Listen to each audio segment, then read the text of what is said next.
Okay, this is lesson 12.4. There are a lot of steps. I'm going to explain it the best I can. Here we go. We are going to do the warm-up, so go ahead and pause. When you're done with the warm-up, start the video again. Okay.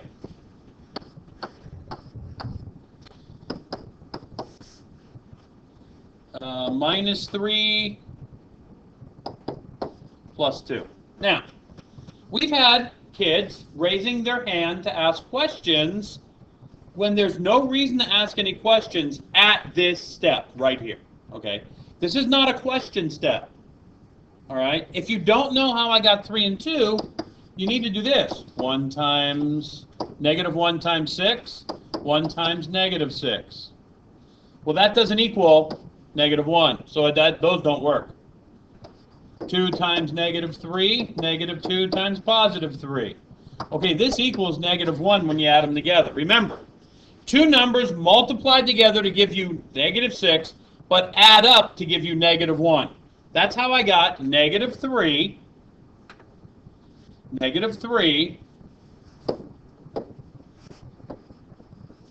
and +2.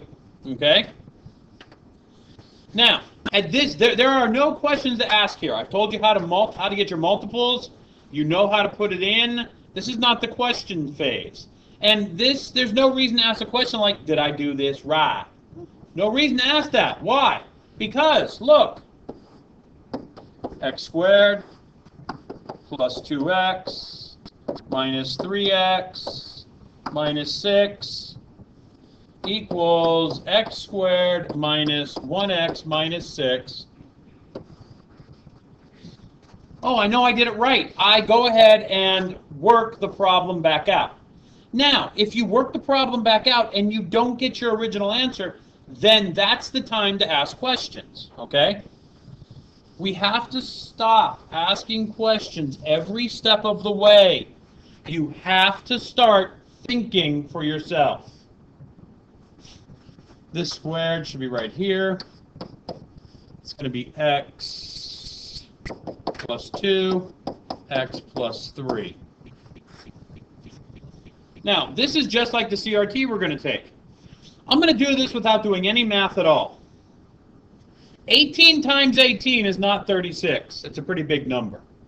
So I know these two are wrong. Because in order to have the square root of something, it has to be that number times that number. 18 times 18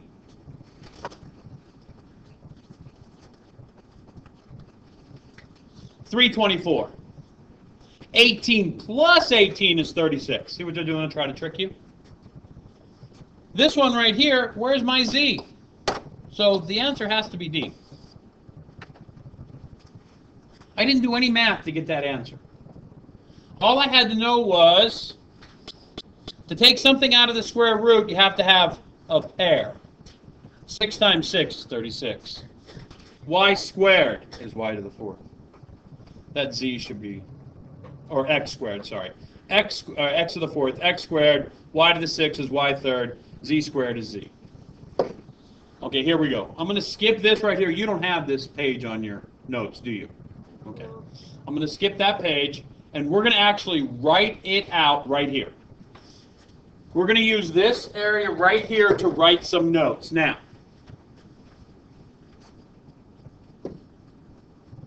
okay. Standard form is a times x squared plus b times x squared plus c. A is your number next to your squared letter. B is your number next to your letter that's only raised to the first power. And C is your constant. Okay? So right here, A equals 2, B equals 17, C equals 21. That's standard form. Just like when we did, remember, y equals mx plus b? This was standard form for slope-intercept. All right? M is your slope. B is your y-intercept. Okay? Well, ax squared plus bx plus c is standard form for your trinomial. We're going to do a lot of stuff with this, not just in here, but also when you get to algebra 2. So let's see how this works. If you notice, I wish they wouldn't have used a squared. I wish they would have used x. It doesn't matter. A squared, x squared, same thing. So 2x squared plus 17x plus 21 is the exact same thing as a squared, a, and your constant, okay? Now, so far, we have solved stuff that had a leading coefficient of 1. See here, my leading coefficient is 1. When your leading coefficient is 1, you take your constant, you list your multiples,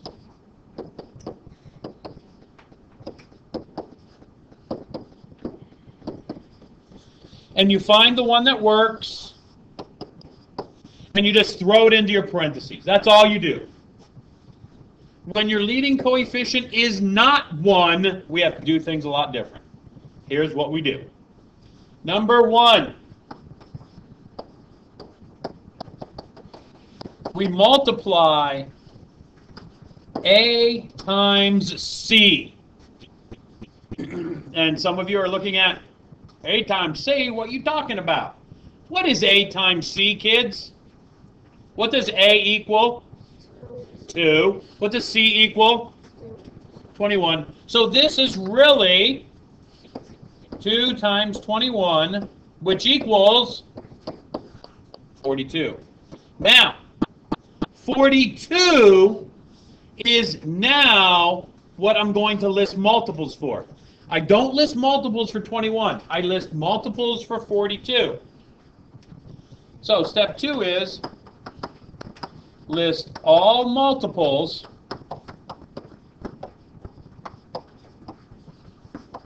for the product of A times C. Now, if you copy down product and you don't know what it is, you might as well have written blah, blah, blah, blah, blah, blah, blah, blah, blah, blah, blah, blah, blah. What is product? Answer to the multiplication problem. So what I'm saying is, list all the multiples for the answer to A times C, or 42. Now, this is a positive number.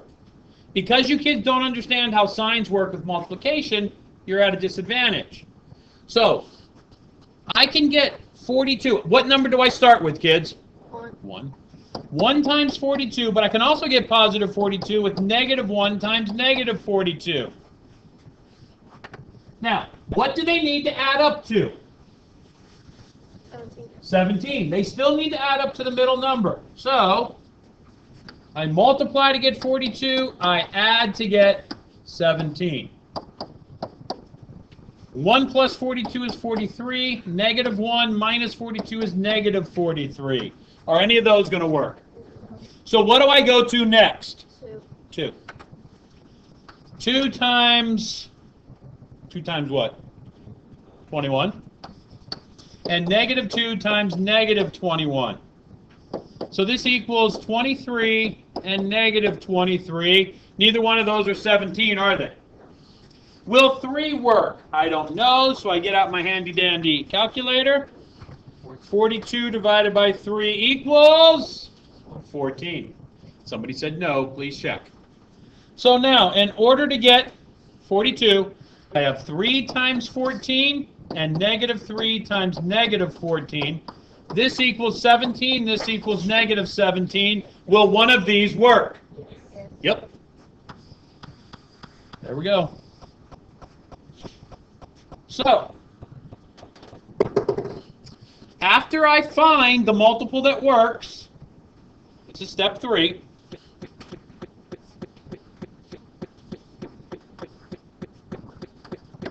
I put in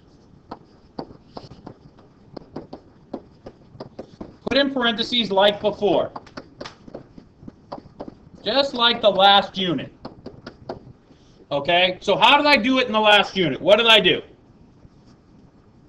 Parentheses, x plus x plus 3, and then x plus 14. Now, See, here are my, there's my 3, there's my 3, there's my 14, there's my 14. They're both positive, so I'm A-okay. Now, here is the difference. Here's the difference. Step 4. Then I divide both multiples by A. What's A, kids? What number is A? 2. So, this is what I do. Divide both multiples by A, so I have x plus 3 divided by 2, x plus 14 divided by 2. Now,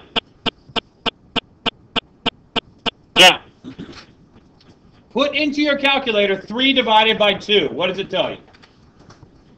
3 over 2. Whenever you can't have a fraction here in this part of your problem right here, 3 over 2, you can't have a fraction. It'll either work out to a whole number or an integer, or what you do is if you're left with a fraction, for example, this equals 3 over 2, you take your bottom number and you put it in front of your x. Your top number stays behind the x. See there? Bottom number went in front of the x. Top number went behind the x. Now, sometimes these fractions will reduce. They'll still stay a fraction, but they'll reduce. You always take the bottom number, put it in front of the x. Take your top number, put it behind the x. What about 14 divided by 2? What does 14 divided by 2 equal? That equals 7. Do I have a bottom number here? No. It's 1, but there's a 1 in front of there anyway, so we won't get into that. So that turns into x plus 7. Doesn't make a whole lot of sense to you, does it? Nope. Easiest way to do it. Easiest way to do it. Now, you're going, heck fire. I used x, didn't I? What should I have used? A. AX, same thing. Okay. It doesn't matter if you use x or A. I always use x. I wish they wouldn't have used A. You can use x. I don't care. Okay, but now how do I know if I got the right answer? Is there a way for me to find out? Yes. You haven't asked any questions yet. You're going to work it out. 2x squared plus 14x plus 3x plus 21. This equals 2x squared plus 17x plus 21. Is that what I need? Yep. If you want to change the a's to x's, I don't care. Okay? Oh my papa, that is very confusing, isn't it? It's a lot of steps. If you're watching on the internet and you need to pause, go right ahead and pause. It is a whole lot of steps. But it's very easy. It's not difficult.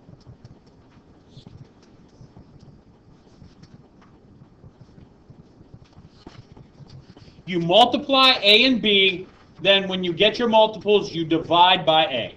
Multiply first, divide second. Okay. I want to move on to number 6. If you're online, pause the video, do number 6, then start it back up, see if you got the right answer. Okay, when you tried to do this, you should have ran into a problem. All right? Let's see what the problem was. 10 times negative 14 is negative 140. Now, the first problem you run into is your brain goes, that number's too big, I can't do it. That's the first thing your brain says.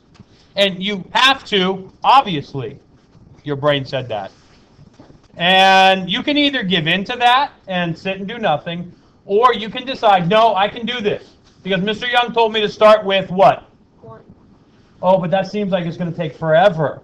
Well, let's see. I don't think it'll take that long. And I got to get to 30, negative 31. So I can go 1 times negative 140 or negative 1 times 140.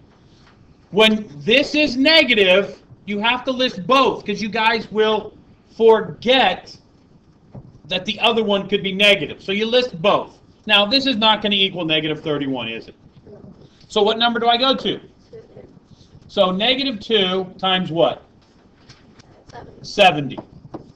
And 2 times negative 70. That's not going to give me 31, is it? So can 3 go into 140? What about 4? Yes. 4 and what? There you go. Negative 4 times 35 and 4 times negative 35. That didn't take that long, did it? No. And guess what? This is going to equal negative 31. That's what I need. So my 4 is positive, my 35 is negative. So now I put that into here. X plus 4, x minus 35. Now, what number do I divide these numbers by? Divide by 10, right? Divide the 4 by 10, divide the 35 by 10. 4 divided by 10 does not give me a whole number, does it? What does it give me? 2 over 5. So this equals 2 over 5. So you reduce your fraction. Now, bottom number always goes in front of the x, so that gives me 5x. Top number always goes behind the x, and whatever sign you put here. So this is 5x plus 2. What's 35 divided by 10? 7. What does it equal? 7. 7 over 2. 7 over 2? Well, we'll keep the negative sign there. 7 over 2. So, bottom number goes in front of the x. Keep your negative sign. Top number goes behind the sign. There we go. Is that the right answer? Well, here's how you find out. 10x squared minus 35x plus 4x minus 14. 10x squared minus 31x minus 14. Is that the right answer? So that means this is correct. So when you get your fraction, you always reduce it. If it reduces to a whole number, you don't have to put anything in front of your x. If it reduces and you still have a number on the bottom of your fraction, you have to put that in front of the x. Okay, that is the online lesson. I'm sure that if you missed this assignment, this lesson in class, you have a ton of questions. Please feel free to come in. Have a nice day. Bye-bye.